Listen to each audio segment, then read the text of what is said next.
Good morning বন্ধুরা। দেখো সকাল থেকে অন্য কাজের তো ব্লগ বানাইতে পারছি না। এই দেখো আজকে ঘর দরজা সব পরিষ্কার করলাম। এই দেখো রান্নাঘরটা, বড় ঘরটা সব বিছনা সব কাপড় চোপড় ধুইয়া সকাল থেকে অনেক ব্যস্ত। এই যে সব বাসন ধুইয়া রাখছে একখানোটা আলমারিটা দিয়ে। এই রান্নাঘরটা একটু মুছলাম। এই দেখো লেফলাম, লেফে এই যে চুলাটা লেফলাম, লেফে সব পরিষ্কার করছে করিয়া।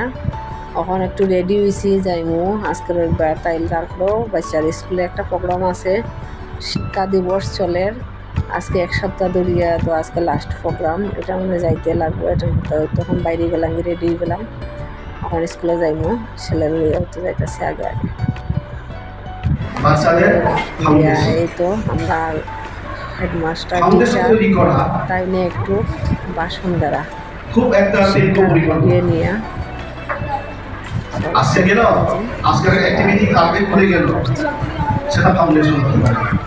গার্জেনরা আসছে। আজকে আমি কি করলাম? অনুষ্ঠান শেষ হওয়ার পরে এই দেখো বাচ্চারা খাওয়ান খাইতেছে। আজকে বানাচ্ছে খিচুড়ি আর মটর ভাজা। স্কুল গার্জেনরা সবাই নিমন্ত্রণ, সবাই খাওয়া দাওয়া খাবে।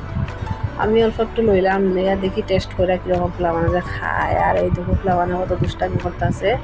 আজকের ব্লগটা এটুই বানাইতেছি বন্ধুরা। ভালো লাগলে লাইক কমেন্ট শেয়ার করুন, সাবস্ক্রাইব করুন, পাশে থাকেন। আর ফাইনালি আই করতেছি। Bye bye, tata.